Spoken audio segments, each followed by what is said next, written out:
Hey guys, welcome back. It is your favorite Gimp with a Limp, and I'm here with the wrap up for our game of Trench Club Legacy. I went ahead and played through the finish of it actually because I realized I wanted to focus on more of the legacy components and spend a good amount of time talking about that, all the things that are going to happen after the game. Remember, spoilers. Been spoilers all the way through. There's going to be spoilers here. But honestly, it's only spoilers for the first scenario, so I'm really not spoiling that much of the game. Just gives you an idea of how things are going to start playing out. Which, for the scenario here, the Germans and the Austrians did end up winning. And, well, they would have won either way. I made a mistake with the British and the French over here that cost them some points. But I don't think it was that big of a deal because way up over here is a fort. And I just forgot completely about that fort. So yeah, basically I was so focused here and I was so focused here on trying to get this fort that I completely forgot about that fort. But the way that the rules worked in this scenario, it actually wouldn't have made a difference. The Allies would have needed a lot more time to push forward and take another fort because they pretty much got bunched up in both locations like I anticipated happening, because for them to win, they needed to have one more fort than the Central Powers did, and they didn't. So a tie, or having more won it for the Central Powers, and having more would win it for the Triple Entente, whatever, the Allies. So they didn't end up winning. The Germans had 4 total forts. The Austrians had 3, the British had 3, and the French had 3. And there was one that was uncaptured that would have tied up the game. But again, the Central Powers still would have won because they initiated the war. Whoever initiates the war was able to win by tie. So they got the win. And let's take a look. Well, actually, before we take a look at the legacy components, just to show what happened here. The British did try to push up. They were met by overwhelming forces. This field gun for the Germans did pretty well. He survived. He was able to pull back. The Germans pushed forward with some infantry, another gun, and there was just a big back and forth going on over in this area. This gun was able to stay back and just lob shells, but it kind of got low scoring. You really need that veterancy to start being able to put hurt down range. And once, especially, you start having units hit that yellow level, it starts being easier and easier to put that hurt out there.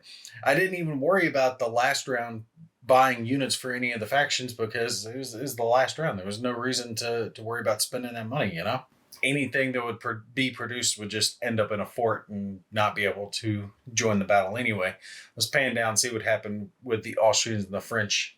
The Austrians decided it would be better to stop pushing forward and fall back. I think they lost some cavalry. Yeah, the Austrians lost some cavalry and they had to buying back. A whole tragedy going on over there for them.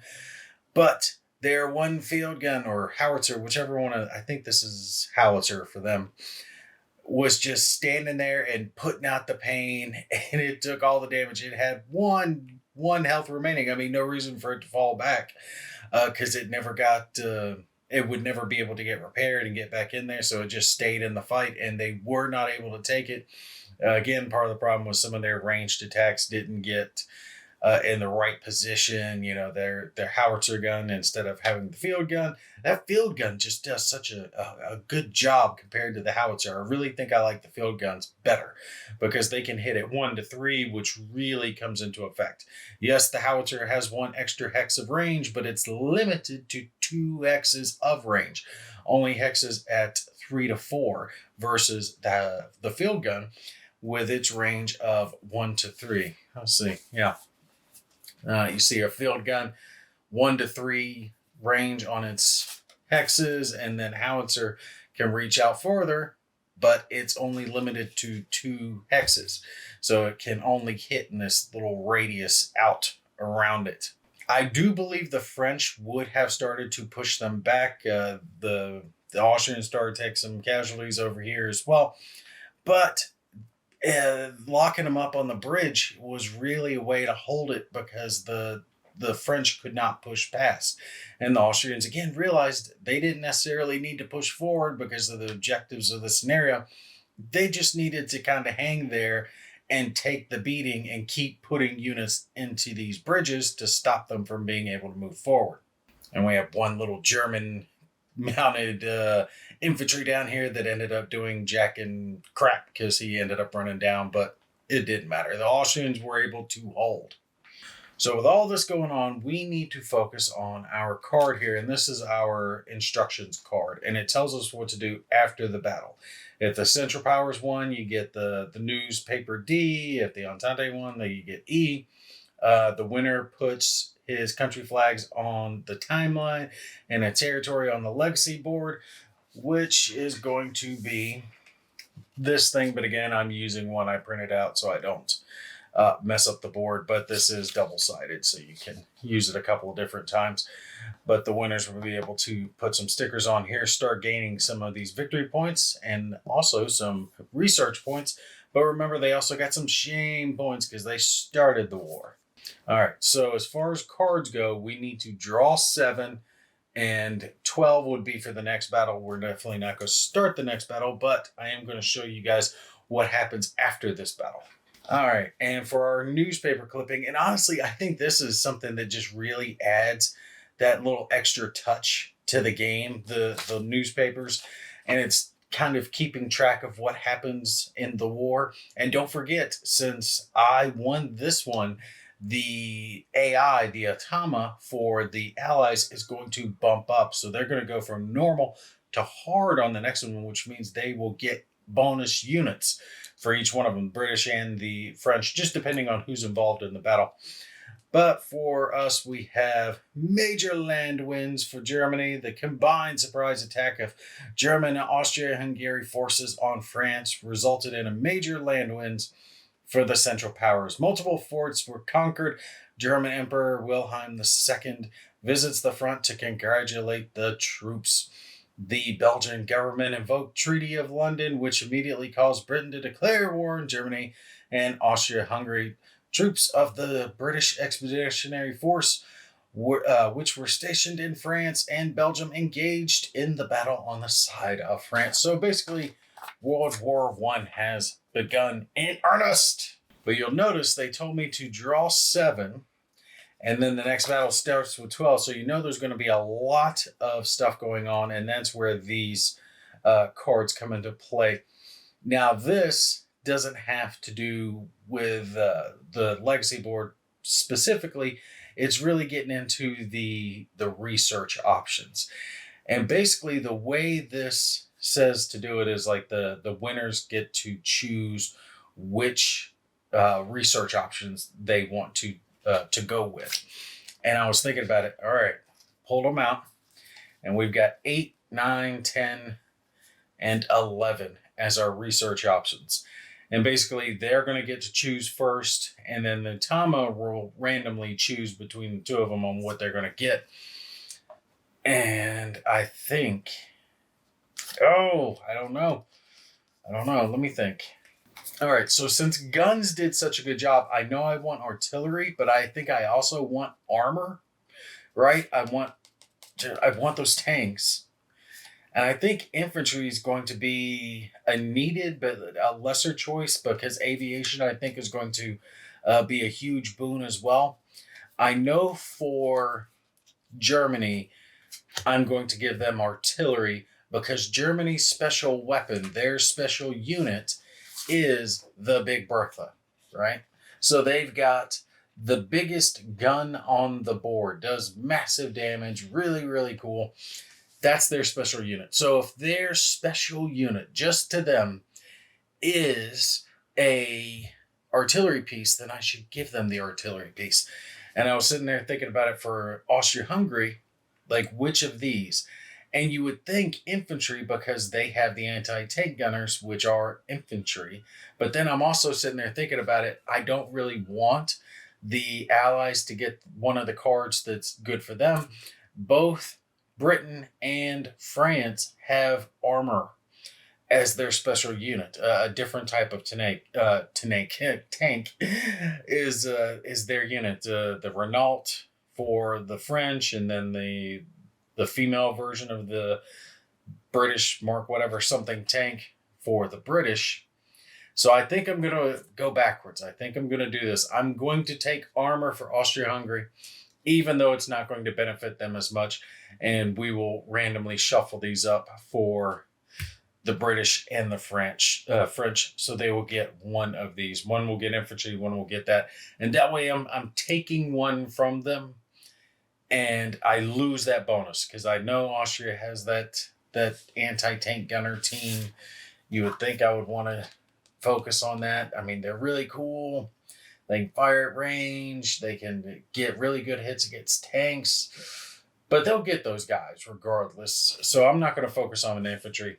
I'm going to focus on armor and artillery, and these guys are going to be able to choose between infantry and aviation. All right, and just to show you guys, when we flip this, breakthroughs will start a bit later, and but we'll get strong in the middle of the war. So basically, you're going to start getting bonuses. When you start going down these tracks, you're kind of stuck to them. So each faction is going to get one of these tracks. Germany is going to be along this track, so they can fill in that first one. Austria is going to be here. They'll be able to fill in that first one. And then again, same for the British and the French. And I do believe that will play an impact because we're going to have new units for the next battle. All right, so I can figure this out. I mean, look away, look away, look away, look away, look away, and we'll give them that one and this one. All right, so British has infantry and the French are going to have aviation. That way, all my research options are laid out. All right, we're going to take just a quick peek. Again, if you don't want to know what the next battle is, don't pay attention to this part. I'm trying not to spoil too much, but we are going to take a look at what the next battle is going to be. Oh, wow. There's a lot going on here. Now, I'm not going to draw all these cards because this is going to get into the specific battle, and it does say to open a big envelope. And just so you guys can see, here's the big envelope. So my guess is this adds some type of rule. There's no units. There's some big sheet of paper, right? So this feels very rules-like. So it adds something to the game. I'm going to leave that as a secret for now. If we do some more videos on this, we'll show what that envelope's going to be. But you see, there's a whole bunch of cards that are getting added to this. And then also the tech tracks. Player with each tech track will draw cards.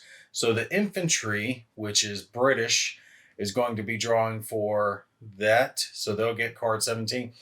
And the Austrians have armor, are going to be drawing. So there's no new units except for those. Just those guys are getting some special units.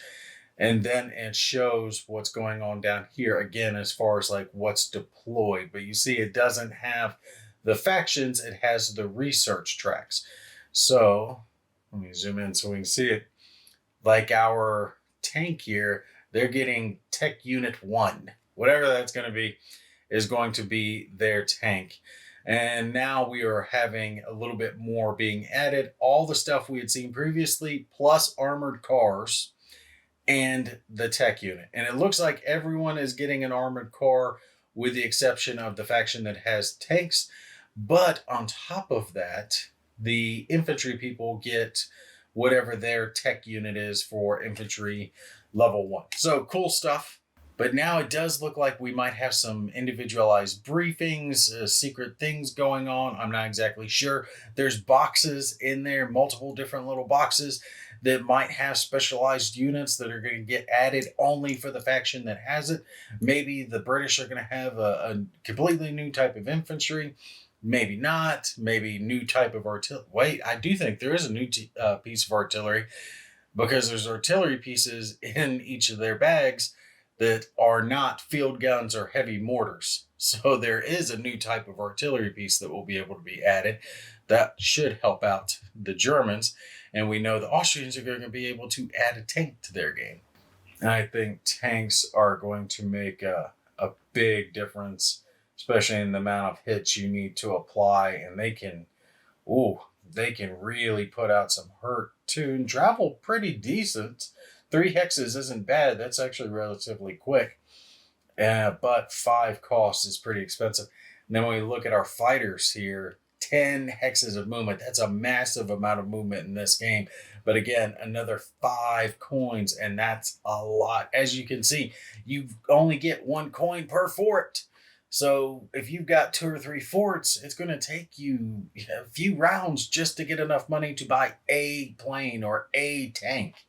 But anyway, that is where we ended up. We've got some new units coming. We've got the war itself actually started.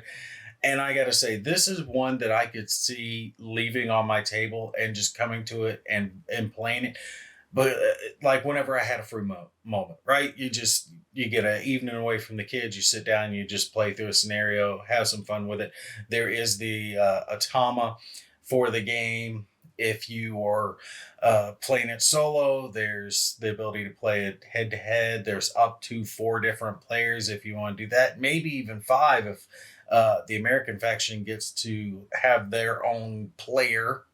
And the cool part to all that is the rules are not hard to understand by any means. Uh, Everything you need to know is pretty much on your sheet here. You're rolling a number of dice. It's either going to be the 12 if the unit's uninjured, or all the way down to 5 if they have 5 points of damage to them. 6, they are destroyed. It's easy to tell whether they get a bonus or not, a flanking bonus, depending on how you get the units around it. And that's actually harder than I thought it was. I was trying to do that, but bunching up here on these bridges and roads, it was kind of hard to snake around. But what I mean by all that is the game it's easy to play, but kind of a little difficult to master. There's a nuance to it, especially with using your artillery pieces to support your forward units, what forts you're going to take. And at first, I really hated that you couldn't defend from within a fort. Right? I'm like, they're forts. They got gun slits. There's a reason they've got gun slits. So you can shoot out of them. But gameplay wise, it makes all the difference and it makes perfect sense now that I've actually got some hands-on time with the game. Because if you could defend from within the fort, it would bog down so much more. Now there's a lot more movement going on, and you definitely won't try to capture a fort if an enemy unit is right there next to it, because if you capture it, he can capture it on the next turn and take that fort from you and wipe your units out. So there's this dance to determine whether or not it's the appropriate moment to capture a fort, because you have to be prepared. You have to be able to defend that fort before you can even take it. And yeah, and then you just add in all these legacy components to the game. The fact that new units are going to be added, new rules are going to be added, officers are going to be added, airplanes, tanks, the big Berthas. It's going to change scope. Don't forget the map itself is double-sided. So there is just a lot of fun to be had. Good components. I will say a few things. The little pieces here get fiddly. The damage markers and the veterancy for all the different units that you're putting on it. The gray kind of bleeds in a little bit, and I think that's again the snow map. It's harder to see. Sometimes I was having to lean down to the table, like, okay, how many wounds do they have? And that is something that's easy to forget, especially when it comes to the veterancy. You're focused on putting that damage marker on the unit. You might forget to gain the veterancy token that you need to get when you damage a unit or destroy a unit. It's really a small thing, but it can get a little fiddly. And my worry is that these little pieces here could end up breaking off, because they're rather thin. They're rather thin, and they're just barely glued on here on the bottom. Now, I have not had any problems with any of these units. None of it was broke when it arrived. None of it's even bent.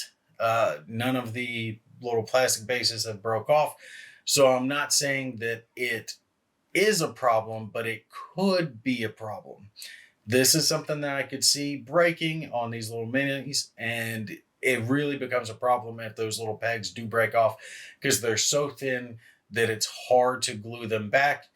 And if they are off, then you lose the ability to track damage and track veterancy level easily for the unit. Trench Club Legacy is definitely a recommend. Good components, good gameplay. It's streamlined enough that you can remember the game and pick it up and just start right back into it. A quick peruse of the rulebook is enough to get you right back into it, but it's complex enough to not be so basic as to be boring. There's a back and forth with the veterancy of the units being able to support with artillery, and then later on tanks and planes as they come forward. There is a benefit to doing combined arms types of attacks. There is a benefit to flanking your opponent, getting you 2 to 3 extra dice in your attack. Oh, and before I forget to mention this, because some people did ask, yeah, one of the things that would be a ding is I would like to have seen more minis for each one of the factions. I think that might have been a cost saving measure for them because they do have all the little fort pieces on top of the unit pieces. They were nice enough to include the counters so you can mount your own to have the extra pieces, but there are only so many of these little extra pieces to add them. So there is a limit to the amount that you can get on the board. I think the game would have been better served by having multiples of each piece instead, and then just increasing that cost. But I personally don't know how much that cost would have gone up had they increased the number of minis to that amount. Yes, you can work around it, but it is a little bit of pain in the butt. I think that it's fine to limit it to what you have, right? So between the tokens and the minis themselves, that's more than enough forces. You wouldn't want someone, and they wouldn't really even be able to buy nothing but tanks or nothing but planes, things like that. You really do need a little bit of everything to make your battle work. So you're not going to have one guy just trying to buy nothing but tanks. So a couple of tanks works. I just would have liked to have seen a few more minis, maybe not for every single piece, but for specific certain types of pieces that are going to be bought more often, like infantry, tanks, maybe planes. But all right, we're going to wrap her up here. I hope you guys did enjoy this. Y'all stay tuned. I do have a lot more cool stuff on the way for you all to check out. But that's going to be it for me for now. Y'all take care. I will catch you in the next one.